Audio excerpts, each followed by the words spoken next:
وأصحابه أجمعين. فقال الله تعالى في كتابه الكريم: يا أيها الذين آمنوا اتقوا الله حق تقاته ولا تموتن إلا وأنتم مسلمون.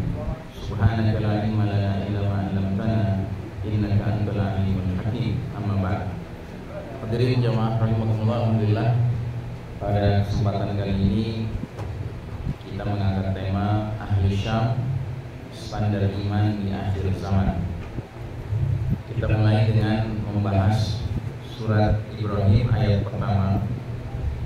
Allah Ta'ala berfirman: Alif Lam Ra, kitabun anzalnahu ilaika litukhrijan nasa minadh dhulumati ilan nuri izni rabbihim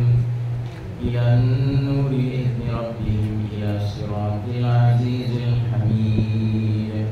Alif Lam Ra, Al-Quran ini adalah kitab yang kami turunkan kepadamu, kepada Nabi Muhammad SAW, supaya kamu mengeluarkan manusia dari gelap gulita kepada cahaya terang benderang dengan izin Rabb mereka, yaitu menuju jalan Allah yang maha perkasa lagi maha terpuji. Sebagaimana kita ketahui, ayat ini termasuk ayat yang turun di kota Mekah yang biasa disebut Makkiyah. Dan bila dia turun di kota Mekah, berarti dia turun pada saat Nabi dan para sahabat posisinya masih lemah. Sebaliknya kaum musyrikin yang posisinya kuat, dan karenanya Nabi dan para sahabat di Mekah itu banyak mengalami persekusi, ya, penzaliman, ya, penganiayaan. Nah, jadi Allah Ta'ala menggambarkan bahwa situasi yang Nabi hadapi itu adalah situasi zulumat, situasi gelap gulita. Lalu Allah mengatakan bahwa dengan diturunkannya wahyu Al-Quran, Nabi diperintahkan Allah melalui Al-Quran mengajak masyarakat Arab yang dalam kegelapan ini menuju cahaya terang benderang. Bukan hanya itu, tetapi kata Allah, dengan Al-Quran Nabi akan menyebabkan masyarakat jahiliyah Arab menjadi berada di atas jalan Allah yang maha perkasa lagi maha terpuji. Dan itu berarti sebelum mereka mencapai posisi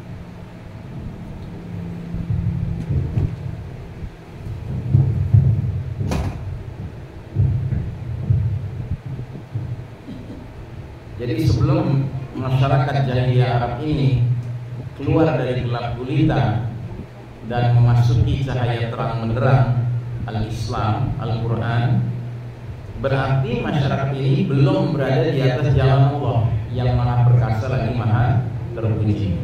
Jadi ketika masih dalam zulumat, ini bukan berada di jalan Allah.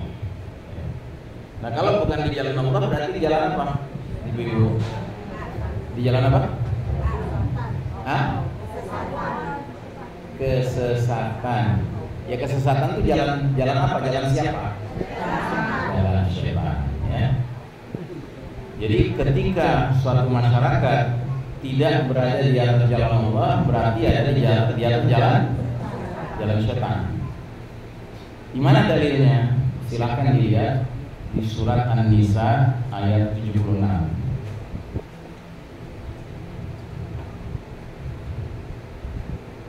Coba salah seorang yang sudah menemukan ayatnya membacakan terjemahannya.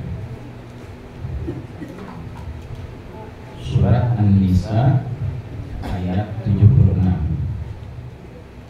Silakan. Orang-orang yang beriman mereka berperang di jalan Allah, dan orang-orang yang kafir berperang di jalan aku, maka perangilah kawan-kawan setan itu, karena sesungguhnya hidayah setan itu lemah. Ya. Alladzina amanu yuqatiluna yuqatiluna fi sabilillah. Orang-orang yang beriman mereka berperang di jalan Allah. Adapun orang-orang kafir mereka berperang di jalan taghut. Bahasanya kan begitu. Terus kata Allah selanjutnya, faqatilu awliya asy-syaitan. Maka perangilah apa tadi? Kawan-kawan syaitan itu, ya. Inna kaida syaitani kana dha'ifa. Sesungguhnya tipu daya syaitan itu amat lemah. Nah, jadi dalam ayat ini jelas sekali Allah menggambarkan bahwa hanya ada dua pilihan jalan. Kalau enggak di atas jalan Allah, berarti di atas jalan taghut. Taghut itu syaitan. Ya. Satu lagi, surat Al-Baqarah 257. Silakan yang sudah ketemu dibacakan terjemahnya. Al-Baqarah 257.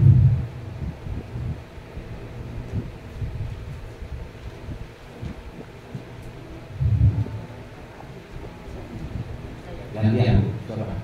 Allah pelindung orang yang beriman, Dia mengeluarkan mereka dari kegelapan kepada cahaya Al-Quran. Dan orang-orang yang kafir inilah adalah setan yang mengeluarkan mereka dari cahaya kepada kegelapan. Mereka adalah penghuni neraka. Ya, jadi clear ya. Allahu waliyul ladzina amanu yukhrijuhum minadh dhulumati ilan nur. Allah adalah wali bagi orang-orang beriman. Wali itu punya tiga pengertian: pemimpin, pelindung, penolong. Ketika Allah saja dijadikan sebagai wali, pemimpin, pelindung, penolong, maka orang-orang beriman ini akan keluar dari gelap gulita menuju cahaya terang benderang. Lalu selanjutnya kata Allah, walladzina kafaru awliya'uhum taghut. Sedangkan orang-orang kafir, wali-wali mereka, pemimpin-pemimpin, pelindung-pelindung, penolong-penolong mereka adalah taghut, syaitan. Ya. Dan ketika syaitan dijadikan sebagai wali, apa yang terjadi? Orang-orang kafir ini keluar dari terang benderang menuju gelap gulita. Ulaika ashabun nari hum fiha khalidun. Mereka itulah penghuni neraka dan mereka bakal kekal selamanya di dalam neraka. Ya. Sebab memang syaitan itu sebagai wali, dia itu tidak mengajak kecuali menuju ke neraka. Ya. Sebagaimana yang Allah katakan di surat Fatir ayat 6, bahwasanya sesungguhnya syaitan itu musuh bagi kalian, maka perlakukanlah syaitan sebagai musuh. Sesungguhnya syaitan-syaitan itu tidak mengajak kelompoknya, partainya, golongannya kecuali untuk menjadi penghuni neraka yang menyala-nyala. Nah, jadi Bapak dan Ibu sekalian rahimakumullah, turunnya surat Ibrahim ayat pertama ini dua pesannya dari Allah. Pertama, dengan Nabi menggunakan Al-Quran akan mengeluarkan masyarakat jahiliyah Arab dari gelap gulita kepada cahaya terang benderang. Satu. Kedua, dengan Nabi mengajak dengan Al-Quran, masyarakat jahiliyah Arab ini mereka akan keluar dari jalan taghut menuju jalan Allah. Ya. Nah, jadi saudara rahimakumullah, berhasilkah Nabi dan para sahabat menjalankan amanah ayat ini? Berhasil tidak? Berhasil, ya. Dan keberhasilan itu sangat luar biasa, berlangsung dalam waktu yang singkat. Nabi itu diangkat jadi nabi usia 40, wafat usia 63. Jadi hanya dalam tempo 23 tahun, nggak sampai seperempat abad, Allah izinkan Nabi dan para sahabat mengubah wajah Jazirah Arab dari gelap gulita jahiliyah menuju cahaya terang benderang Al-Quran, cahaya terang benderang Al-Islam, dari jalan taghut menuju jalan Allah. Ya. Dan ternyata semenjak Nabi berhasil, sesampainya di Madinah, lalu Nabi diizinkan Allah berhasil mengubah Jazirah Arab menjadi demikian. Ternyata pelanjut kepemimpinan umat ini, ya, pengganti Nabi SAW selanjutnya itu terus-menerus secara konsisten menjadikan Al-Quran saja sebagai petunjuk jalan, sebagai pedoman hidup. Dan ternyata perjalanan umat menjadi mercusuar memimpin umat manusia itu tidak berlangsung sebentar, ya, berlangsung lama sekali. Ya, Nabi itu semenjak meletakkan dasar-dasar kehidupan berdasarkan Quran dan Sunnah di Madinah, ternyata ini berlangsung sampai 1342 tahun. Ya. Lama tidak tuh? Lama, ya. Bukan 10 tahun, 20 tahun, 100 tahun, 200 tahun, tapi ribuan tahun, 1342 tahun. Tapi semenjak 1342 Hijriah, ya, Allah Ta'ala ternyata sudah punya skenario yang direncanakan oleh Allah. Apa itu skenarionya? Umat manusia yang sudah ribuan tahun merasakan nikmatnya hidup di bawah naungan cahaya Al-Quran, ternyata harus masuk dalam kegelapan kembali, ya. Dan kegelapan itulah yang diterangkan Nabi dalam hadis ini. Nabi sudah terangkan 15 abad yang lalu bahwa suatu ketika nanti umat ini akan mengalami masa kegelapan kembali, sebagaimana kegelapan yang dialami dahulu sebelum Nabi dan para sahabat menyebarluaskan Al-Quran. Nah, hadisnya berbunyi, badiru bil a'mali fitanan kaqita'il lailil muslim. Bersegeralah kalian beramal sebelum datangnya fitnah yang banyak sekali seperti malam yang gelap gulita. Dan ternyata masa gelap gulita itulah yang kita sekarang sedang alami kembali. Jadi umat Islam sedang menjalani babak paling kelam dalam perjalanan sejarahnya. Inilah babak di mana Allah Ta'ala kembali menguji umat Islam dengan kekalahan, sementara kaum kafir Yahudi dan Nasrani sedang diizinkan Allah memimpin dunia. Ya. Jadi seperti dulu Nabi dan para sahabat di kota Mekah posisinya kalah, yang berjaya adalah kaum musyrikin. Kita pun sekarang semenjak tahun 1342 Hijriah mengalami posisi kalah seperti Nabi dan para sahabat di Mekah dahulu. Kemudian Allah izinkan kaum kafir yang memimpin dunia, khususnya Yahudi Nasrani, dan lebih khususnya lagi kaum Yahudi. Dan ini berarti sudah berapa lama kita dalam kegelapan? Kalau pakai hitungan Hijriah, kita sudah 103 tahun dalam kegelapan. Kalau pakai hitungan Masehi, persis tahun ini 100 tahun Masehi kita mengalami kegelapan. Karena kejadian kegelapan itu pada tahun 1924 Masehi yang lalu, ya. Sejak saat itu Allah Ta'ala kemudian memerintahkan umat Islam turun dari panggung kepemimpinan umat manusia, lalu Allah pilih yang lain, Barat, Eropa, Amerika yang tidak lain, ya, diketuai oleh Yahudi, ya. Dan ketika kaum Yahudi memimpin dunia, mereka langsung menunjukkan watak asli mereka terhadap kaum beriman. Allah Ta'ala berfirman di surat Al-Ma'idah 82, "Latajidanna asyaddan nasi 'adawatan lil ladzina amanu yahuda wal ladzina asyraku." Sesungguhnya kalian atau kamu wahai Muhammad akan dapati orang-orang yang paling keras permusuhannya terhadap kaum beriman ialah orang-orang Yahudi dan orang-orang musyrik, ya.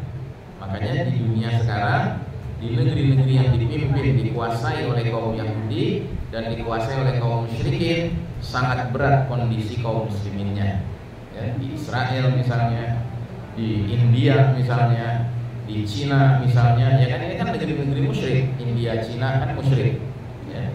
Dahsyat sekali yang dialami umat Islam di sana. Nah, termasuk ini kita mencuplik satu foto, kita perlihatkan wajah siapa ini? Ya, kita kasih gelar Mo di depannya, ya. Mo, nyetanya Mo, ya. Atau kita ganti huruf depannya dengan S, ya, setannya Mo. Nah, jadi dia ini mengeluarkan pernyataan, "We will enter Rafah and we don't care about the International Criminal Court. The court is anti-Semitic." Yang artinya kami akan merangsek masuk ke Rafah dan kami tidak peduli terhadap Mahkamah Kriminal Internasional, karena mahkamah itu anti Yahudi, antisemitik, maksudnya anti Yahudi. Kami akan masuk ke Rafah karena kami tidak punya pilihan lain, begitu kan? Padahal dunia sudah mengatakan jangan masuk ke Rafah, tapi tetap saja mereka melanggar apa yang menjadi keinginan dunia. Nah, jadi kondisi kita sekarang ini sebenarnya sama Nabi sudah diperingatkan melalui hadis yang sudah sering saya angkat, tetapi saya tidak bosan-bosan mengangkatnya kembali. Hadis mengenai periodisasi sistem kepemimpinan sepanjang sejarah umat Islam. Yang mana dalam hadis ini kata Nabi, umat ini akan mengalami sistem kepemimpinan yang jumlahnya sebanyak 5 periode. Dan periode demi periode sudah kita lalui. Sekarang kita berada di periode keempat, yaitu sistem kepemimpinan mulkan jabriyatan. Apa artinya? Yaitu sistem kepemimpinan para penguasa yang memaksakan kehendak mereka, mengabaikan kehendak Allah dan Rasulnya. Jadi Nabi sudah katakan 15 abad yang lalu bahwa di babak keempat ini umat akan mengalami fase di mana para penguasanya memaksakan kehendak mereka, mengabaikan kehendak Allah dan Rasulnya. Nah, maka di era mulkan jabriyatan ini kita pun menyaksikan bagaimana kalimat ini menjadi suatu kenyataan. Sekalipun kalimat ini kalimat dari manusia, tetapi dia mencerminkan keadaan real dunia sekarang ini. Kalimatnya berbunyi, most people of the world stand with Palestine. Kebanyakan rakyat dunia berpihak ke Palestina, while most governments of the world stand with Israel. Sementara kebanyakan pemerintahan dunia berpihak kepada Israel. Dan ini tampaknya tanpa kecuali, termasuk negeri-negeri yang disebut negeri-negeri Arab, pemerintahannya berpihak kepada Israel. Negeri-negeri Muslim, pemerintahnya walaupun malu-malu kucing berpihak kepada Israel, bahkan menjalin normalisasi dengan Israel. Nah, jadi ketika kepemimpinan dunia ini ada di tangan kaum kafir, maka mereka juga menjalankan apa yang Allah sudah gambarkan tentang kaum kafir ini dalam Al-Quran. Apa kata Allah? Wa qala alladziina kafaru la tasma'u li hadzal qur'ani walghaw fihi la'allakum taghlibun. Artinya, dan orang-orang yang kafir berkata, janganlah kamu mendengar, menyimak dengan sungguh-sungguh akan Al-Quran ini, dan buatlah hiruk pikuk, kebisingan, kegaduhan di sekitar Al-Quran supaya kamu dapat mengalahkan mereka. Mereka ini kaum muslimin.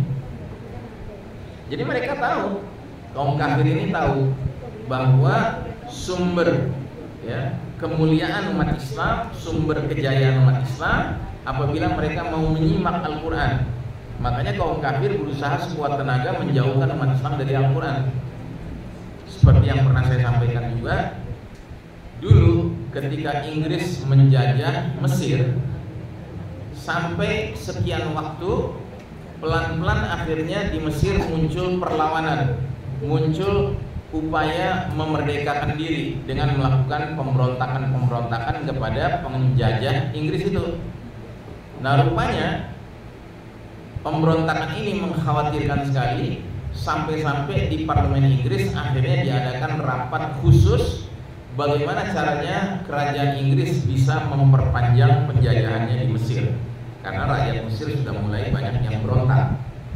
Nah, di dalam rapat itu bahkan ada anggota parlemen Inggris yang mengangkat Al-Quran. Dia angkat tinggi-tinggi Al-Quran sambil dia katakan, kalau kerajaan Inggris ingin memperpanjang penjajahan atas rakyat Mesir, kita harus pastikan isi buku ini tidak masuk ke dalam pikiran dan hati rakyat Mesir. Tapi kalau rakyat Mesir mau tilawah, mau menghafalkannya, silahkan. Tapi jangan sampai mereka memahami isinya dan akhirnya mendarah daging menghayati isinya. Karena itu yang akan menyebabkan mereka ingin memerdekakan diri, ingin berontak kepada kita sebagai penguasa di sana. Nah, jadi mereka tahu betul itu rahasianya. Apalagi Yahudi yang memimpin dunia sekarang, sudah barang-barang mereka di ujung tombak dari semangat menjauhkan dunia, masyarakat dunia, apalagi umat Islam, dari mendengarkan Al-Quran dengan sungguh-sungguh. Makanya bukan saja Yahudi sebagai penguasa dunia sekarang ini menjauhkan umat Islam dari Al-Quran, tapi menawarkan gantinya dari Al-Quran itu. Dan sebagian besar umat Islam alhamdulillah sudah paham bahwa gantinya ini harus ditinggalkan, nggak boleh diikuti. Cuman sebagian yang lain masih belum. Apa itu? Mereka menawarkan komunisme. Komunisme ini kan ajaran Karl Marx. Karl Marx ini siapa? Dia tokoh Yahudi. Termasuk si Engels itu juga tokoh Yahudi. Mereka menawarkan paham sekularisme, paham liberalisme, paham pluralisme, yang bagi mereka umat Islam yang sudah rajin ngaji sudah cukup mengerti bahwa ini paham-paham yang harus ditinggalkan karena ini bikinan Yahudi. Tapi masih ada dua paham lagi yang bahkan orang yang ngaji hari ini pun masih menyangka, oh apa masalahnya dengan paham-paham ini, padahal ini bikinan Yahudi. Apa itu? Ada dua lagi, nasionalisme dan demokrasi. Jadi sebagian umat Islam bahkan bertanya-tanya, loh Ustaz, apa masalahnya nasionalisme? Ada sejalan dengan Islam. Loh kalau sejalan, mengapa sekarang ketika Palestina, Gaza menghadapi serangan Yahudi, kemudian negeri-negeri Muslim pemerintahannya tidak langsung memberikan bantuan, kirim senjata, kirim pasukan? Apa yang menghalangi? Yang menghalangi itu ya ajaran nasionalisme. Makanya ada istilah, kalau nasionalisme sudah menjadi ajaran di suatu negeri, sekalipun negeri Muslim, maka kepentingan nasional lebih utama daripada kepentingan akidah, daripada kepentingan ukhuwah, daripada kepentingan Islam, kan begitu. Dan itulah yang menghalangi hari ini negeri-negeri kaum muslimin, negeri-negeri Arab, penguasa-penguasanya memberikan bantuan kepada Palestina. Padahal sangat aneh sekali, sementara di kalangan kaum kafir mereka lintas batas, Israel langsung dibantu sama Amerika, dibantu sama Inggris, dibantu sama Perancis, bantuannya sampai ke tingkat kirim senjata, kirim tentara.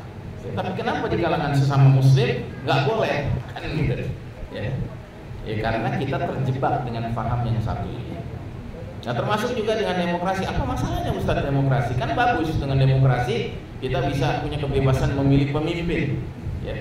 Padahal justru karena demokrasi ini adalah produk Yahudi, mereka tahu betul demokrasi inilah yang menghalangi kalimat tauhid la ilaha illallah bisa tegak di negeri kaum muslimin. Sebab dari akar namanya saja dia berasal dari bahasa Latin demos plus kratos. Demos artinya apa ibu-ibu? Rakyat. Demos itu rakyat. Kratos itu apa? Kekuasaan atau kedaulatan. Jadi kalau kita sebut demos kratos, maknanya adalah kedaulatan di tangan rakyat. Apakah ibu-ibu pernah menemukan ayat yang menjelaskan kalimat bahwa rakyat itu yang berdaulat? Tidak pernah ada.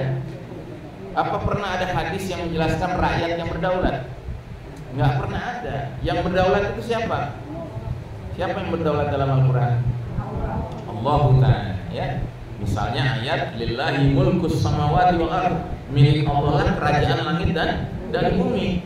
Atau misalnya ayat dalam surat Az-Zukhruf yang mengatakan huwa ilahun fis samai wa ilahun fil ard. Allah itu dialah ilah di langit dan ilah di bumi. Jadi jelas yang berdaulat itu adalah Allah. Tapi kita kemudian dipaksa untuk menerima konsep bahwa yang berdaulat itu rakyat. Nah, karenanya kalau kita menerima Allah yang berdaulat, maka kita disebut muslim, orang yang menyerahkan diri kepada Allah. Tapi kalau kita menerima rakyat yang berdaulat, berarti kita menyerahkan dirinya kemana? Ke rakyat, dan rakyat itu dalam hal ini siapa? Wakilnya. Gitu. Jadi seolah-olah yang wakil rakyat itu menjadi Tuhan baru, gitu loh, pengganti Allah Subhanahu Wa Taala. Makanya kalau kita pelajari akidah Islam ini, akidah Islam itu mengajarkan inil hukmu illa lillah. Hak menetapkan hukum adalah milik Allah Subhanahu wa ta'ala. Silakan dilihat Bu di surat Yusuf ayat 40. Yang sudah menemukan ayatnya boleh dibaca terjemahnya. Surat Yusuf ayat 40.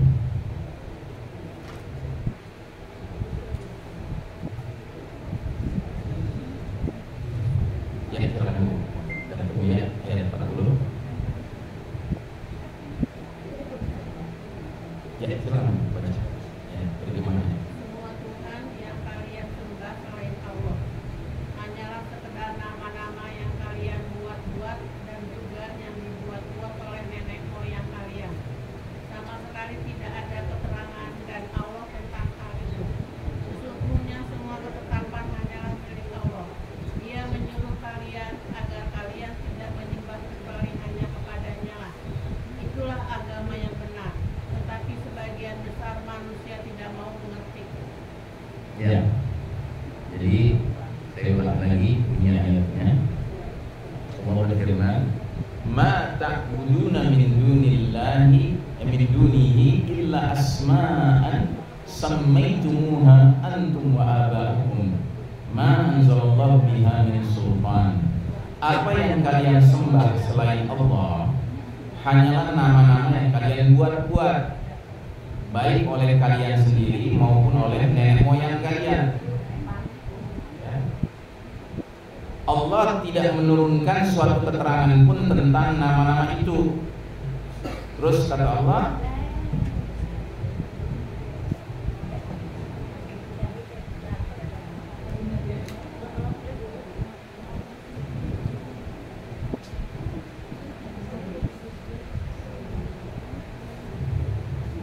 inil hukmu illa lillah. Terjemahannya tadi, segenap keputusan itu hanyalah milik Allah.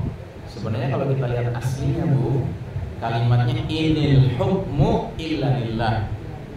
Ya, segenap hukum itu hanya milik Allah. Ketetapan itu kan ketetapan hukum kan, keputusan hukum kan. Ya. Kemudian kata Allah selanjutnya amara alla ta'budu illa iyyahu. Allah telah memerintahkan agar kalian tidak menyembah selain Dia. Dzalika dinul qayyim walakinna aktsaran nasi la ya'lamun. Yang demikian itulah agama yang lurus, tetapi kebanyakan manusia tidak mengetahui. Jadi jelas sekali di ayat ini Allah bahkan mengkaitkan urusan hukum ini dengan urusan orang menerima ilah-ilah selain Allah. Jadi jelas Bu ya. Problem demokrasi itu di mana problemnya demos kratos itu rakyat, kratos itu kedaulatan, kekuasaan. Jadi ada sebagian dari rakyat yaitu wakil-wakilnya yang diperlakukan istimewa. Makanya mereka kan semuanya serba istimewa kan, sampai nomor platnya aja beda. Ya. Nomor platnya beda, ya kan? Jaminan gajinya beda, ya, luar biasa. Nah, jadi saudara rahimakumullah, terus tapi kan bagus Ustaz, dalam demokrasi itu semua rakyat ikut serta untuk menentukan siapa yang jadi pemimpinnya. Nah, justru itu masalah. Kenapa kalau semua rakyat ikut serta berarti ngawur? Yang beriman, yang kafir, ya kan, yang soleh, yang bejat gitu ikut milih. Gitu. Sementara di tengah masyarakat seperti zaman kayak sekarang ini, lebih ramai yang soleh atau lebih ramai yang bejat? Lebih ramai yang bejat. Makanya nggak kunjung akan pernah dapat pemimpin yang baik. Kenapa? Karena yang mayoritas adalah yang bejat. Begitu. Nah, belum lagi kemudian urusannya terlibat uang di sini, ya kan? Nah, sedangkan yang orang kaya di zaman kayak sekarang ini kebanyakan orang kaya soleh apa orang kaya toleh? Orang kaya toleh kan? Gitu. Yang pastinya mereka mau membiayai kalangan yang bejatnya, ya kan? Karena apa? Supaya nanti yang dipilih yang bisa diajak engkali-kong kan gitu. Terus aja begitu. Terus kita nggak sadar-sadar juga, kita merasa enggak kali ini bagus nih. Ya bisa jadi bagus, cuma problemanya adalah sistemnya dibuat sedemikian rupa yang dihasilkan selalu yang tidak bagus. Gitu. Karena apa? Karena kita merelakan, membiarkan diri kita disamakan sama orang kafir. Gitu. Jadi gimana Ustaz? Ya kalau kita belajar sejarah, Abu Bakar Siddiq menjelang wafat itu jelas-jelas mengamanahi sejumlah orang yang cuma 6 orang untuk memutuskan siapa yang pantas jadi pengganti dirinya. Nah, cuma 6 orang ini bukan 6 orang kaleng-kaleng gitu loh. 6 orang yang dahsyat, ya. 6 orang sahabat Nabi, 6 orang yang ikut terlibat dalam perang pertama, perang Badar, kecuali Utsman bin Affan, ya. Kemudian 6 orang yang semuanya hijrah, rela meninggalkan hartanya, keluarganya di kampung halamannya di Mekah, ya. Dan mereka 6 orang yang semuanya mubasyirin bil jannah, sudah dijamin sama Nabi akan jadi calon penghuni surga. Nah, mereka musyawarah, mereka mufakat. Umar bin Khattab yang paling pantas menggantikan Abu Bakar As-Siddiq. Kemudian mereka baiat. Nah, setelah mereka baiat Umar bin Khattab, barulah umat rame-rame membayar Umar bin Khattab ikut. Nah, begitulah caranya semestinya di dalam menentukan siapa yang pantas memimpin, ya, di tengah masyarakat. Tapi kan kemudian kita semua ikut-ikutan dengan cara Yahudi. Cara Yahudi adalah mau kafir, mau fasik, mau beriman, mau bertakwa, ODGJ, orang dengan gangguan jiwa ikut semua milih, ya. Ya hasilnya begini. Kapok nggak, Bu? Nggak kapok. Ya kalau nggak kapok ya silakan. Nggak selesai. Makanya saya katakan, kalau kita sudah menyadari hal ini, ya, apalagi kita sekarang berada di fase yang paling kelam ini, ya mari kita tinggalkan, mari kita menuju ke fase kelima. Karena sekarang ini pilihannya cuma 2, atau kita ikut mengawetkan fase keempat ini, fase mulk jabriyah ini, penguasa-penguasa yang memaksakan kehendak ini, atau kita mau menjemput fase kelima. Dan fase kelima itu fase kejayaan. Dan kita rame-rame tinggalkan fase kekalahan ini, fase kegelapan ini. Nah, yang jelas Nabi sudah mengatakan bahwa fase keempat ini, periode keempat ini, periode mulkan jabriyatan ini, periode gelap gulita, periode penuh kekalahan bagi umat Islam ini adalah periode yang juga cepat atau lambat akan pergi, akan meninggalkan kita. Dan kita akan akhirnya masuk ke periode kelima. Nah, pilihannya kan, atau kita dengan sukarela ikut menjemput periode kelima, atau kita dengan sukarela mempertahankan periode keempat. Nah, kalau kita mau menjemput periode kelima, berarti kita harus terima sepenuhnya Islam secara murni, keseluruhannya, tidak ada ragu-ragu lagi, dan kita tinggalkan semua ajaran-ajaran yang ditawarkan sama Yahudi. Yang Yahudi itu intinya ingin mengalihkan kita dari Al-Quran sesuai dengan ayat ini. Nah, tapi kita dialihkannya dengan memiliki satu keyakinan bahwa ada sistem lain selain Islam yang bisa mengantarkan kita kepada kebaikan. Mau itu namanya komunisme kah, sekularisme kah, liberalisme kah, pluralisme kah, nasionalisme kah, demokrasi kah, semua sama aja sebenarnya. Ya, mengajak kepada jalan apa tadi, Bu? Jalan tauhid. Ya. Sedangkan kita mau ke jalan Allah kan? Siratal Azizil Hamid, jalannya yang maha perkasa lagi maha terpuji. Nah, jadi Bapak dan Ibu rahimahullah, pengakuan kita beriman, kata Allah Subhanahu wa taala, tidak akan dibiarkan oleh Allah begitu saja. Jadi Allah mengatakan di surat Al-Ankabut ayat-ayat awal, ayat 2 dan 3, bahwa pengakuan beriman itu harus mengalami ujian. Allah berfirman, ahasiban nasu ayyutraku ayyaqulu amanna wa hum la yuftanun. Apakah manusia mengira bahwa mereka dibiarkan begitu saja mengaku-ngaku kami telah beriman, sedangkan mereka tidak diuji lagi?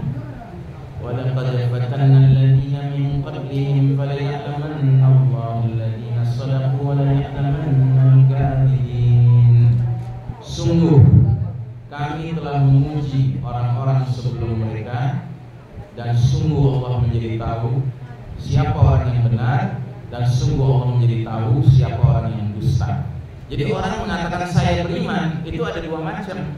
Ada yang menyatakan saya beriman dengan penuh kejujuran, dan ada yang mengatakan saya beriman tapi sebenarnya penuh kedustaan, kepalsuan.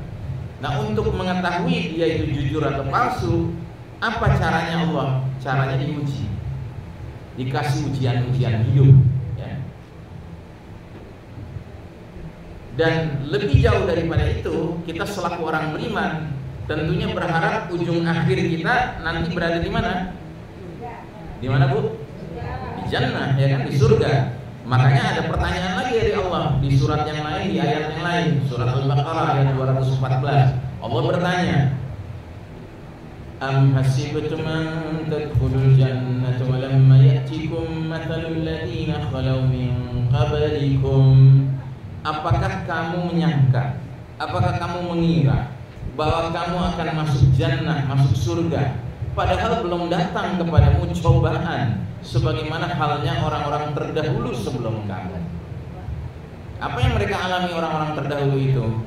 Massathumul ba'sa'u wad-dharra'u wa zulzilu hatta yaqula ar-rasul walladzina amanu ma'ahu mata nasrullah. Mereka orang-orang terdahulu yang aku beriman, yang ingin masuk surga, mereka kemudian ditimpa aneka malapetaka, kesengsaraan, digoncang dengan aneka macam cobaan, sampai-sampai Rasul yang ada di tengah-tengah mereka dan orang-orang beriman yang bersama Rasul itu mengajukan satu pertanyaan saja, mata nasrullah, kapankah, bilakah datangnya pertolongan Allah. Nah, justru ketika Rasul dan para pengikutnya sudah seragam, pertanyaannya cuma satu, kapankah, bilakah datangnya pertolongan Allah? Kata Allah apa? Ala inna nasrallahi qarib. Ingatlah, sesungguhnya pertolongan Allah itu sudah amat dekat. Ya. Jadi syaratnya baik pimpinan maupun rakyat pengikutnya semuanya sama-sama cuma mengajukan satu pertanyaan, kapan pertolongan Allah datang? Ya nggak beda-beda, nggak pimpinannya ngomongnya kapan nih Amerika ngebantu, atau rakyatnya sebagian bilang kapan Cina ngebantu, ya kan? Kapan Eropa ngebantu? Jadi macam-macam yang diharapkan. Kapan Arab ngebantu? Nah, tapi kalau semuanya sudah sepakat, cuma nanya kapan Allah ngebantu, tolong, nolong, ya. Nah, saat itulah justru pertolongan Allah sudah sangat dekat. Nah, saudara sekalian rahimakumullah, berbicara tentang wilayah Syam, kita bicara tentang 4 negara kalau di zaman kita sekarang. Di zaman kita sekarang, wilayah yang oleh Nabi dahulu kala disebut dengan Syam itu terdiri dari Palestina, Jordan, Suriah, dan Lebanon. Jadi ini semua disebut dengan wilayah Syam dahulu kala. Ya. Dan itu berarti Palestina termasuk atau tidak termasuk Syam? Termasuk, ya. Nah, ini Palestina di tengah ini. Nah, Palestina hari ini sedang berada di bawah cengkeraman, ya, dari Zionis Yahudi, sehingga wilayah kaum muslimin terpecah menjadi wilayah tepi barat dan wilayah Gaza. Dan kalau kita zoom wilayah Gaza itu di gambar paling kanan ini, wilayah Gaza ini membentang dari utara ke selatan. Dan kalau kita perhatikan, semenjak mulai terjadinya Ma'rakah Tufanul Aqsa, perang Badai Al-Aqsa, sesungguhnya warga Gaza ini disuruh pelan tapi pasti, ya, dipindahkan dari utara ke selatan sampai ke Rafah. Ya, Rafah ini paling selatan. Dan sudah mentok sampai di Rafah, masih juga sama Israel, laknatullah alaihim, untuk disuruh pergi dari Rafah. Mau kemana lagi? Ya kan? Sudah mentok kan? Sedangkan warga Gaza sudah sama-sama berbulat tekad tidak mau meninggalkan Gaza. Jadi walaupun disuruh pergi dari Rafah, misalnya keluar dari Rafah ke selatan lagi, itu berarti masuk ke Mesir. Nggak mau warga Gaza. Karena bagi warga Gaza lebih baik mati di Gaza daripada harus meninggalkan Gaza. Karena mati di Gaza berarti kita mati dalam keadaan sedang ribat. Ribat itu artinya berjaga-jaga, ya, menjaga negeri kita dari kehadiran penjajah, begitu. Dan qadarullah kemarin, khususnya tanggal 26 Mei, ya, akhirnya Israel melakukan pemaksaan warga Gaza yang sudah ada di Rafah bagian timur, bagian sini, supaya pindah ke barat, ke bagian sini. Katanya di bagian barat ini zona aman. Nah, ketika mereka susah payah pindah dari timur ke barat sampai di wilayah barat ini, ya, warga Gaza yang mengalami pengusiran itu mulai membangun tenda-tenda untuk istirahat malam mereka. Nah, dalam situasi masih bangun tenda itu, tiba-tiba mereka dibom, jadi diserang. Dan penyerangan itu, ya, bisa Anda bayangkan, sedangkan ketika mereka tinggal di rumah saja dibom, itu rumahnya kan hancur, ya kan? Sehingga runtuh gitu. Tapi kalau mereka tinggal di tenda dibom, ya wajar kalau kemudian mereka menjadi hancur badannya, karena sama sekali nggak ada pelindungnya. Kalau di bangunan sekalipun mereka bisa tertimpa reruntuhan, tapi tidak-tidaknya ada dinding kan? Ya, nah ini nggak ada, ini kain tenda. Makanya ditemukanlah, ya, anak-anak itu ada yang tanpa kepala, ya, tanpa anggota tubuh. Ya, ada seorang ibu, dia keluar meninggalkan tendanya, dia bilang sama anak-anaknya, kalian tunggu di sini, ibu mau cari makan. Nah, pada saat ibunya sedang pergi mencari makan itulah terjadi pemboman. Maka si ibu ini langsung kembali ke tendanya, ya, ternyata dia temukan anak-anaknya sudah berubah jadi debu semua, Pak. Dikumpulkan sama dia. Ya. Nah, ditambah lagi ternyata penyerangan pada tanggal 26 Mei itu menggunakan sebuah senjata buatan Amerika yang ketika bomnya meledak itu mengeluarkan semacam senjatanya samurai. Tahu senjata samurai? Pisau, ya, pisau ninja gitu, ya. Yang itu muter-muter gitu, Bang. Nah, itulah yang menyebabkan banyak tangan terputus dan sebagainya. Ya, jadi jahat sekali, Bang. Ya. Nah, tetapi ada satu kabar gembira dari Nabi kita mengenai masyarakat di Syam ini, penduduk Syam ini, ahli Syam ini. Inilah hadis yang membuat kita menjadi wajib untuk memberikan perhatian penuh kepada saudara-saudara kita di Gaza karena mereka bagian dari ahli Syam. Apa kata Nabi dalam hadis ini? Ala wa innal imana hina taqul fitanu bisyam. Jadi kata Nabi, ketahuilah sesungguhnya iman pada saat terjadinya banyak fitnah berada di Syam. Jadi kan kita sekarang hidup di era banyak fitnah nih, Pak. Nah, di era banyak fitnah seperti sekarang ini, kalau kita bertanya di mana kita bisa benar-benar menemukan orang beriman, ternyata orang beriman itu hadirnya di Syam. Dan memang betul, kita temukan betapa uletnya, betapa tabahnya, betapa sabarnya ahli Syam. Bukan hanya saja rakyat biasanya, tetapi juga ahli Syam ini, kalau ada pejuang-pejuangnya, mereka inilah yang digambarkan Nabi 15 abad yang lalu sebagai kaum beriman yang tidak terkalahkan. Ya. Nabi bersabda, la tazalu ta'ifatun min ummati zahirina 'alal haqqi li'aduwwihim qahirina la yadurruhum man khalafahum illa ma asabahum. Yang artinya sekelompok dari umatku akan tetap menang di atas al-haq, kebenaran, melawan musuh-musuh mereka. Orang-orang yang menentang mereka tidak akan bisa mencelakakan mereka kecuali musibah yang Allah sudah takdirkan menimpa mereka.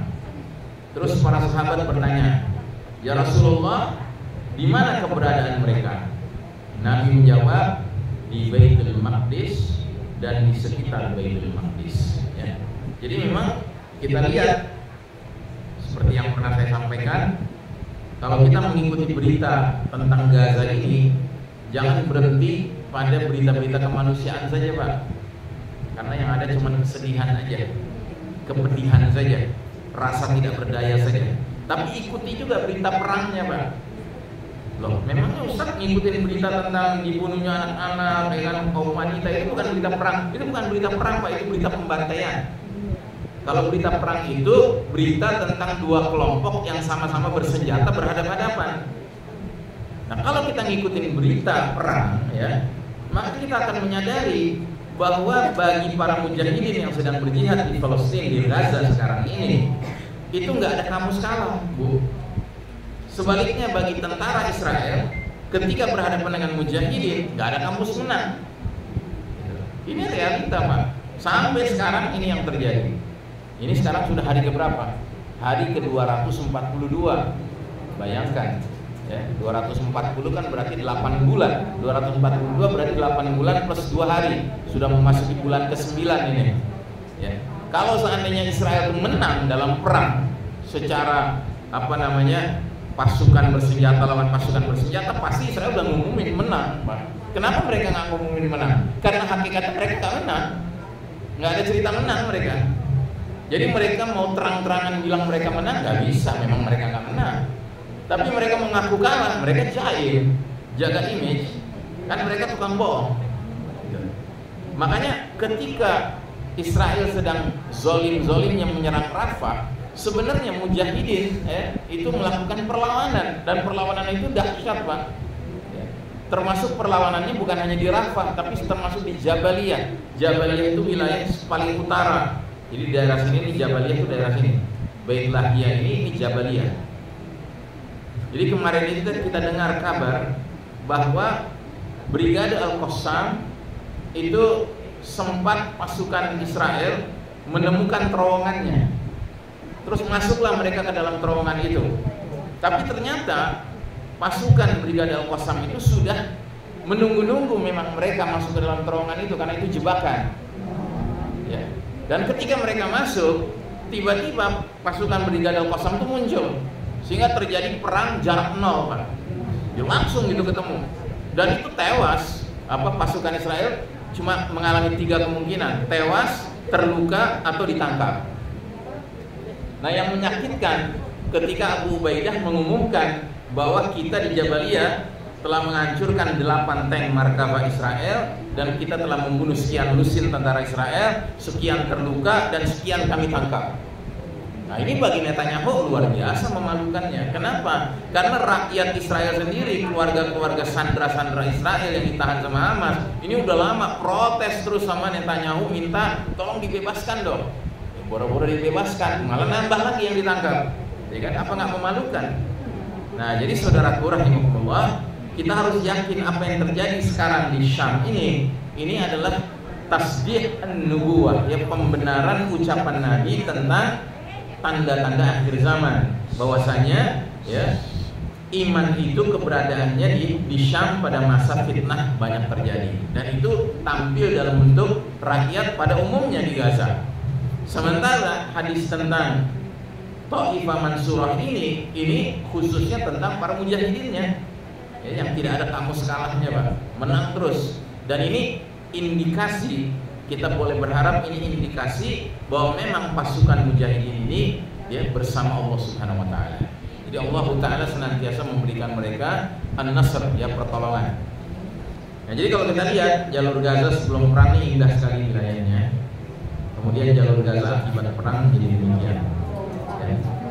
Tetapi jangan salah, sekalipun sudah reruntuhan di bulan Ramadan kemarin, ahli Gaza, ya, warga Gaza itu tetap iftar dalam keadaan seperti itu. Ya, mungkin kalau kita, ya, daerah tempat tinggal kita sudah hancur-hancuran begitu, kita mana mau iftar di situ. Ya. Mereka tetap aja iftar. Masjid mereka boleh hancur, tapi sholat berjamaah nggak berhenti, Pak. Ya, Masya Allah. Ya. Mungkin kalau kita mengalami masjid-masjid kita hancur, udah kita sholat sendiri-sendiri aja, nggak ada pedulinya untuk sholat berjamaah. Tapi bagi mereka ini sudah menjadi watak, sudah jadi karakter, Pak, karakter iman, ya. Makanya luar biasa sekali apa yang mereka perlihatkan warga Gaza ini, ahli Syam ini, ya. Nah, termasuk ini ada video yang menggambarkan di atas gambaran wilayah Gaza, Palestina sebelum perang, dan di bawah sesudah perang, ya. Jadi ini 2022, ini 2024. Kita lihat ya videonya. Nah, ini wilayah pantainya sebelum perang, ya. Ini pantai tempat rekreasi warga Gaza, tapi sekarang sudah jadi begini pantainya, ya, dihuni oleh tank-tank Zionis. Nah, ini jalan di tepi pantai, ya, sekarang sudah seperti ini.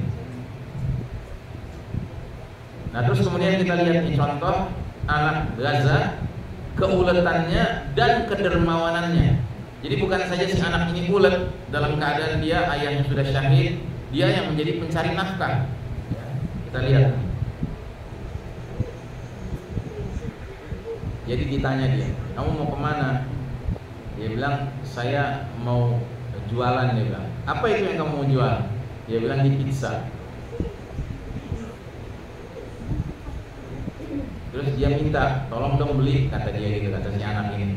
Baiklah, saya akan beli dari kamu. Terus dia tanya, siapa yang bikin pizza ini? Si anak ini jawab, my mother, ibu saya.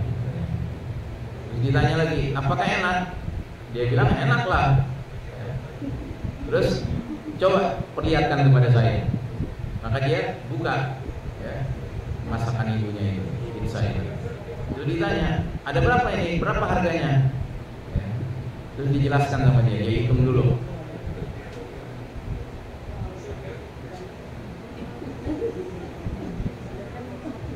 Nah, akhirnya tuh anak bilang 7 apa 7 shekel. Shekel itu mata uang Palestina. Terus ditanya, kenapa kamu jualan ini? Dijawab, karena kita nggak punya uang. Ya, Masya Allah. Kamu nggak punya uang. Jadi artinya kamu mencari uang ya untuk dengan cara menjual ya masakan ibu kamu. Iya, katanya. Semoga Allah berkahi kamu, kata si bapak ini. Terus kata si bapak ini, gini aja, gimana kalau saya kasih hadiah sama kamu? Ya, saya akan saya akan kasih hadiah sama kamu, tetapi saya tidak akan ambil pizza dari kamu. Oke, setuju? Ya, jadi kamu pulang saja ke rumah, ya, saya kasih hadiah. Kamu bawa hadiah itu kepada ibu kamu, dikasih uang. Senang lah si anak ini, ya kan? Ya, kamu senang sekarang? Jadi dia jawab iya, dia ngangguk, ya kan? Semoga Allah berkahi kamu, wahai anak. Ya. Nah, lihat si anak ini disuruh pulang kan, dia nggak mau bawa pizzanya. Kata si orang ini, udah kamu bawa aja pizzanya, saya kasih uang kamu, ya kan, hadiah buat kamu dan ibu kamu. Terus tiba-tiba lihat si anak, tuh kedermawanannya, ya kan? Nggak diminta sebenarnya, tapi dengan penuh kesadaran bahwa dia sudah dapat sesuatu, masa dia nggak ngasih apa-apa. Ya. Itulah anak Gaza. Ya. Mungkin kalau anak kita mengalami kesulitan hidup seperti yang mereka alami, nggak ada kepikiran untuk ngasih lagi sama orang lain, ya kan? Haji mumpung gitu. Nauzubillah. Baik. Nah, jadi saudara sekalian rahimakumullah, kemudian kita lihat lagi contoh lain. Nah, ini ada satu orang bule, dia orang dari Amerika ini. Dia tinggal di Israel, di satu kota namanya Hebron. Nah, kota ini berbatasan dengan wilayah orang Arab, orang Palestina. Dijaga dikasih dinding tinggi ya 5 meter. Tapi dia ngintip di balik dinding itu bagaimana keadaannya. Kita lihat ceritanya. Saya pergi ke Hebron, ya, saya benar-benar terkejut. Saya bisa lihat di balik dinding itu, ya, rumah-rumah yang hancur orang-orang Arab punya.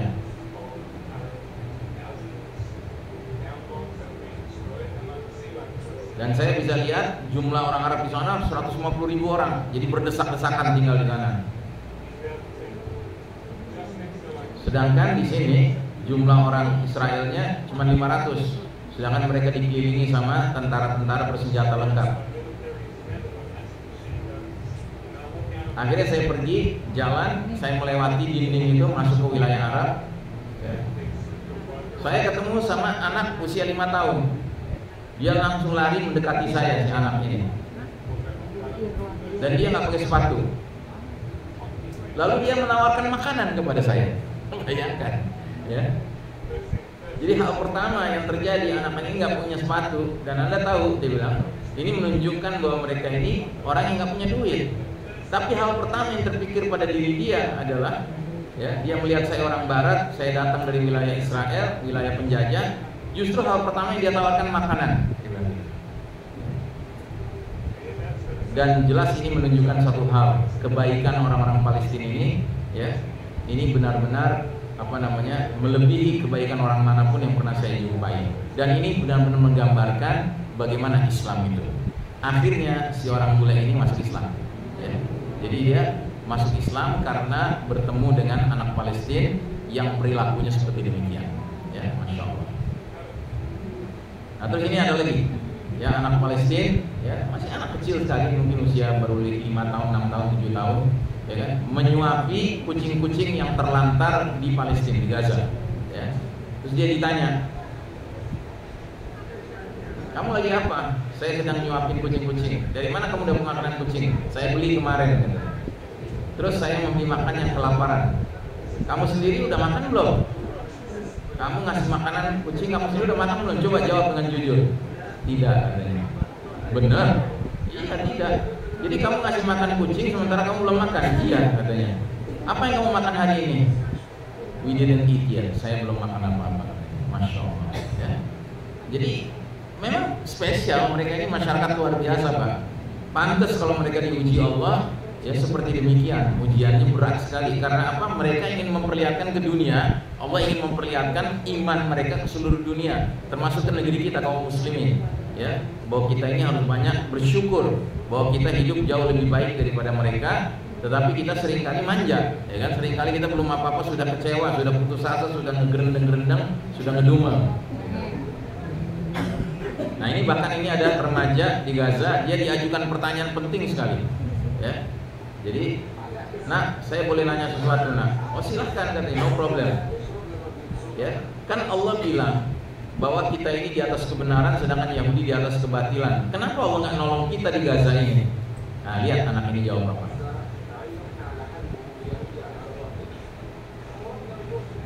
Karena Allah Ta'ala yang maha terpuji, ya telah berfirman sebagai berikut. Jadi jawaban dia bukan jawaban dirinya, tapi dari Al-Quran jawabannya. Jadi dia mengutip surat Muhammad ayat 4-6.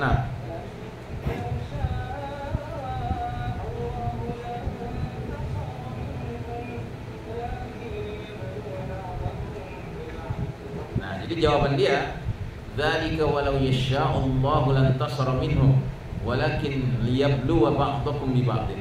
Demikianlah apabila Allah menghendaki, niscaya Allah akan membinasakan musuh-musuh itu, mereka itu. Tetapi Allah hendak menguji sebagian kalian dengan sebagian yang lain. Jadi ini ujian buat kita, Pak. Bagaimana kita diuji, melihat saudara-saudara kita kesulitan di sana, apa yang bisa kita beri bantuan kepada mereka? Ya. Kalau kata saya, ya sebelum kita berpikir bantuan apapun, ya kan, setidak-tidaknya ada bantuan yang bisa kita berikan yang sifatnya nggak membutuhkan biaya sama sekali, gratis. Apa itu? Doa, ya. Dan jangan sekali-kali bilang doa itu nggak ada gunanya. Doa itu bermanfaatnya besar sekali. Setidak-tidaknya doa itu menunjukkan siapa diri kita, gitu. Dan yang kedua, doa itu langsung didengar oleh Allah Subhanahu Wa Taala. Doa itu kan kejujuran kita di hadapan Allah Subhanahu Wa Taala, gitu. Nah, jadi dia jawab dengan jawaban, kalau Allah menghendaki, niscaya Allah bisa binasakan musuh-musuh itu. Tapi Allah ingin menguji sebagian kalian dengan sebagian yang lain, sebagian orang beriman dengan sebagian orang beriman lainnya. Nah, terus masih ditanya lagi sama orang yang bertanya tadi. Terus jadi orang-orang yang menderita ini, yang pada bermatian ini, yang diperlakukan tidak manusiawi ini, apakah ini salah mereka? Gitu. Ditanya demikian. Apa jawab si pemuda ini? Ya kita lanjutkan saja ayat ini. Apa kata Allah? Kata dia. Ya. Itu dia bacakan lanjutan ayatnya.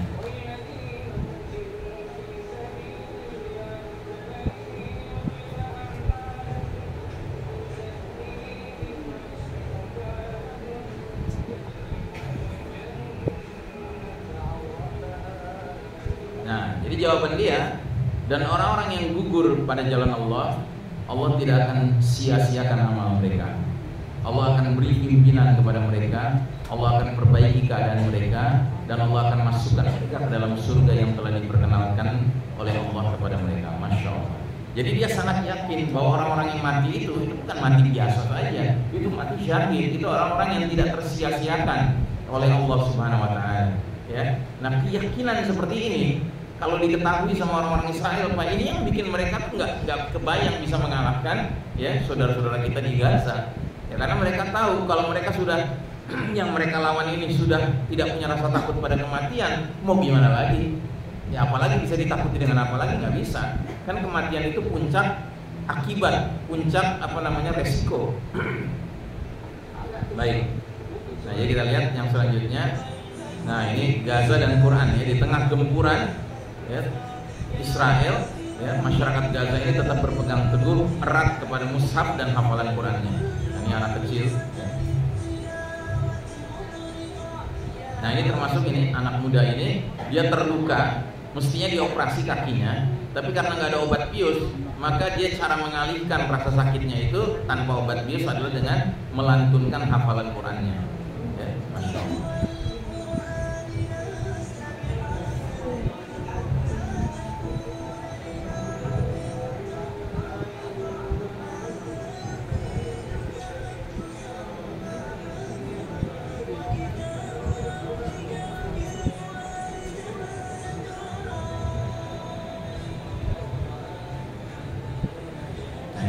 Baca Quran, lembaran Quran di mana-mana.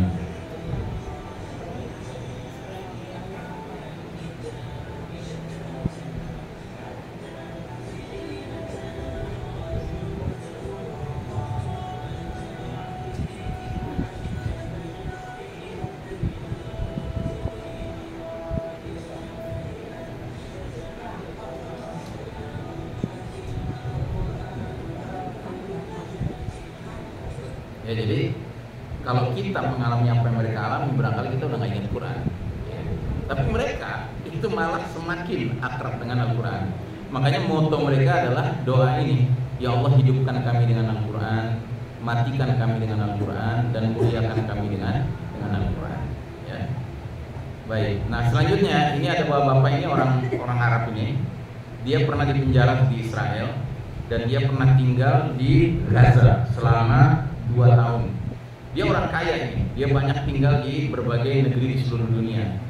Terus dia menceritakan pengalaman dia tinggal di Gaza. Jadi saya pernah dipenjara di tahun 2009 di penjara Israel. Terus 2 tahun yang lalu saya bersama keluarga saya tinggal di Gaza setelah tinggal di banyak negeri di dunia ini. Tinggal di Gaza sangat berbeda. Subhanallah. Orang-orang di Gaza ini sepertinya diciptakan Allah khusus untuk siap menghadapi aneka ujian yang berat-berat. Ya, dalam rangka Allah ingin merubah dunia ini menjadi lebih baik dengan cara menggunakan orang-orang ini.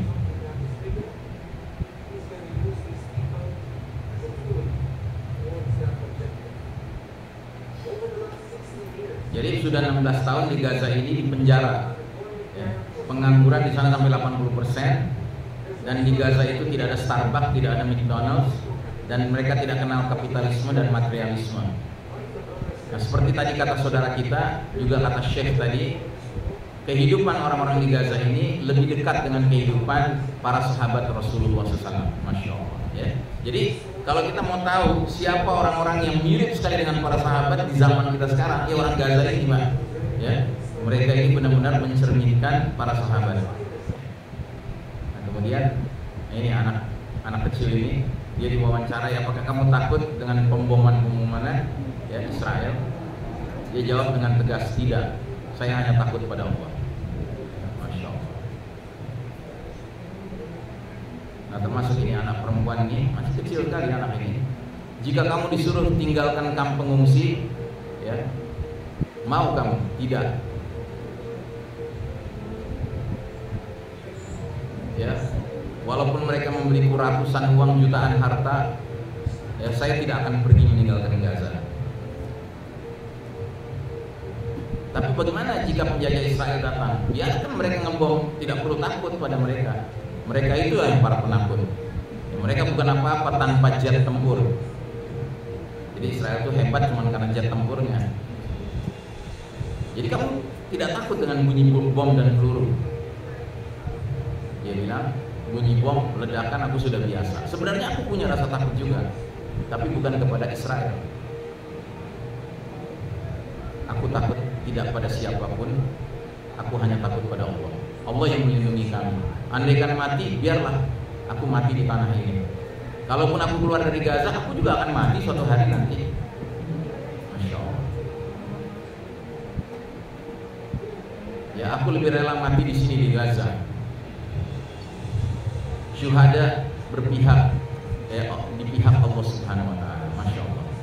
Ya, mereka hendak mengusir kami, apapun yang terjadi kami tidak akan pergi. Ini tanah ayah kami, kakek nenek kami. Ya kami tidak akan pergi, kami tidak akan pergi. Masya Allah. Jadi memang mereka sudah benar-benar kokoh ya iman mereka ya. Nah termasuk ini anak kecil ini, laki-laki ini, dia bilang apa? Mereka kirim obat, bantuan kepada kami, tapi kami nggak lihat apa-apa. Ya, katakan pada mereka, sudahlah, nggak usah ya berikan bantuan apapun. Ya. Sekalipun mereka buka perbatasan, kami nggak akan meninggalkan Gaza. Ya, kamu mau pergi ke Sinai, silahkan kamu pergi ke Sinai, katanya. Kami akan bangun tenda-tenda menggantikan rumah-rumah kami yang hancur.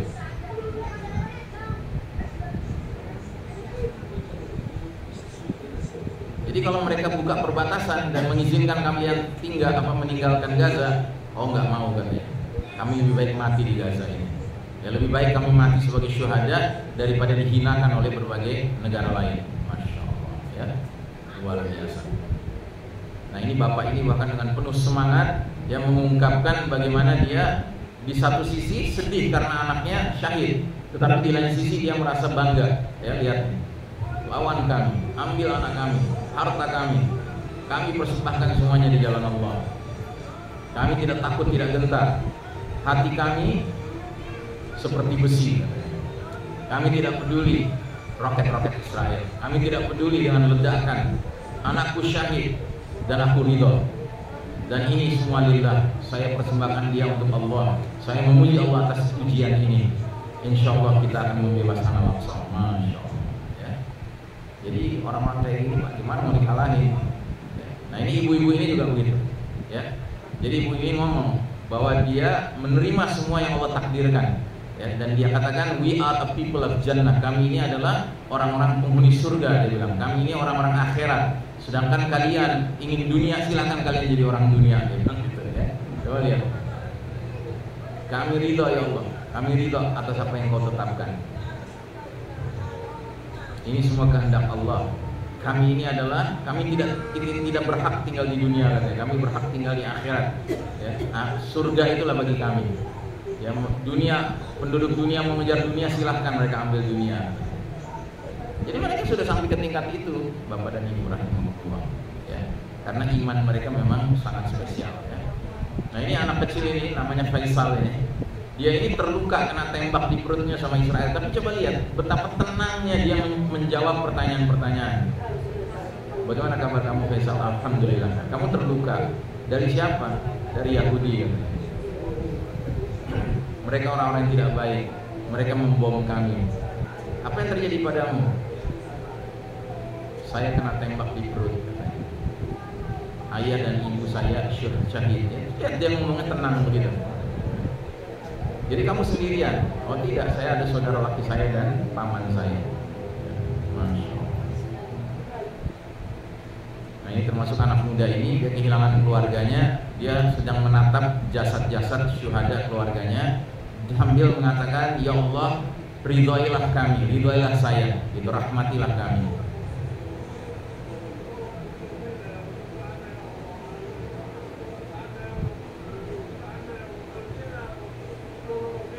Ridho ya Allah kepada kami ya Allah, ridho.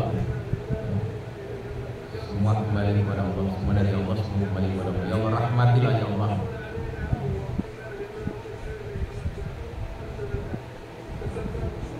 Kami tahu ini adalah para syuhada, yang terimalah mereka ya Allah. Nah yang menarik adalah kalimat terakhirnya nanti.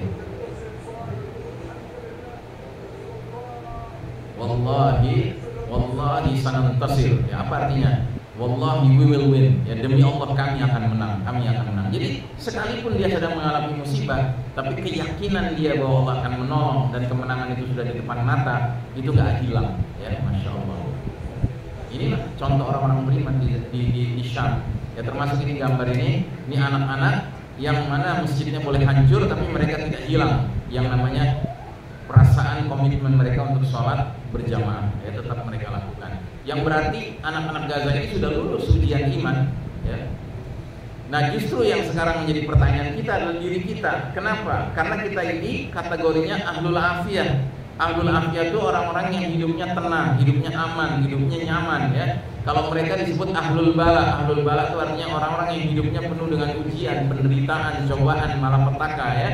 Nah ada hadis Nabi mengatakan, la yawaddanna ahlul afiyati yaumal qiyamati anna juludahum furidat bil maqari mimma yarawna min thawabi ahlil bala. Yang artinya Sungguh kelak ahlul afiyah, orang-orang yang hidupnya aman, tenang, ya, akan berharap di hari berbangkit nanti, seandainya waktu di dunia mereka matinya dalam bentuk kulit mereka dipotong, digunting-gunting, karena melihat pahala yang diterima ahlul bala.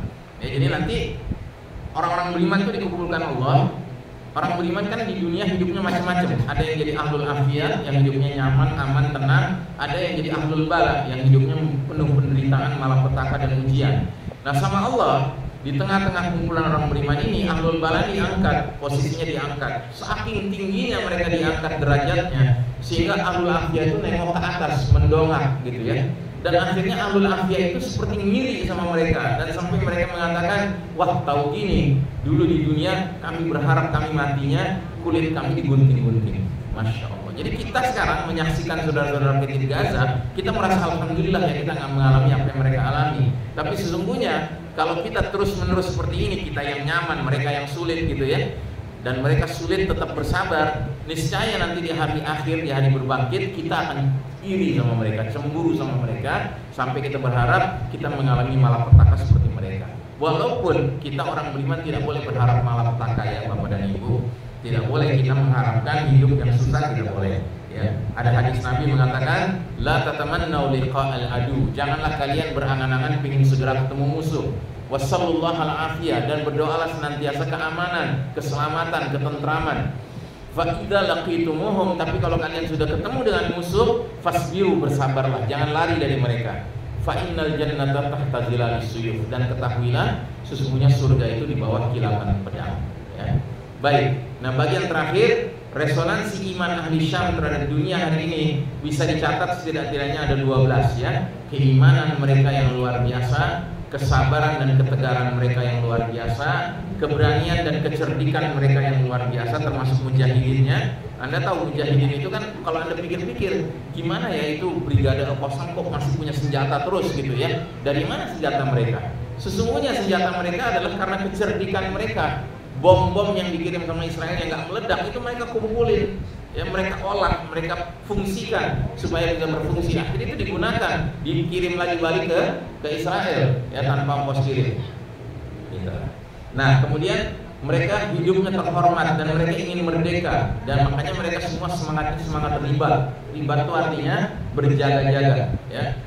Dan mereka rela untuk mati dalam keadaan mulia, mati dalam keadaan ribat, dalam keadaan jihad fisabilillah. Dan ketawakalan mereka hanya kepada Allah sangat nyata sekali. Mereka sudah nggak punya harapan, ya, ingin pertolongan dari Arab, dari negeri-negeri Muslim, nggak. Pokoknya Allah saja. Ya. Dan mereka menjadi potret komunitas The Living Quran of today. Ya. Masyarakat Al-Quran yang hidup dalam kenyataan dunia zaman sekarang. Kalau Nabi dan para sahabat adalah The Living Quran in history, ya kan? Quran yang hidup di zaman masa lalu, sejarah. Nah, mereka ini Living Quran di zaman kita sekarang. Lalu kedermawanan mereka juga luar biasa, dan mereka hanya takut kepada Allah. Tadi kita lihat ya, anak-anak kecil ditanya apakah takut, mereka dengan bom, mereka bilang mereka hanya takut sama Allah. Dan kelakuan masyarakat Gaza hari ini telah menjadi sebab hujan hidayah masyarakat Barat sekarang. Banyak sekali orang di Barat sekarang yang menjadi peduli dengan Al-Quran, bahkan masuk Islam karena melihat orang-orang di Gaza. Belum lagi contoh solidaritas sosial mereka, ya. Jadi sekarang ini banyak orang-orang Gaza itu orang tua kehilangan anak, anak kehilangan orang tua. Akhirnya ini orang tua ini yang ngurus anak-anak yang nggak punya orang tua. Sebaliknya anak-anak ini rela mempunyai ayah baru, ibu baru, ya kan? Ini contoh mahabbah wal ukhuwah di antara mereka, cinta dan persaudaraan di antara mereka. Nah, kemudian yang terakhir 12, tentunya para mujahidin sangat menjadi sumber inspirasi dan pelajaran tentang hakikat jihad di jalan Allah Ta'ala, hakikat perang di jalan Allah yang sangat berbeda dengan tentara-tentara Israel yang mereka itu memang melakukan penggunaan senjata mereka untuk pembantaian, untuk menghadapi anak kecil, menghadapi kaum wanita. Sementara para mujahidin itu benar-benar memperlihatkan bahwa mereka serius berperang itu hanya menghadapi sesama petarung, ya, militer, ya, begitu. Nah, saya kira inilah kajian kita untuk hari ini. Mudah-mudahan apa yang kita bahas ini membawa manfaat, dan yang paling penting saya ingatkan sekali lagi, marilah kita senantiasa menyisihkan waktu kita setiap harinya untuk mendoakan saudara-saudara kita di sana, karena doa adalah perkara yang di satu sisi gratis, tapi sebenarnya nilainya sangat besar di mata Allah Subhanahu wa taala. Ad-du'a silahul mu'min, doa adalah senjatanya orang beriman. Wassallallahu ala nabiyyina Muhammadin wa ala alihi washabbihi ajmain. Walhamdulillahirabbil alamin. Wassalamualaikum warahmatullahi wabarakatuh. Baik, Bapak Ibu, silakan jika ada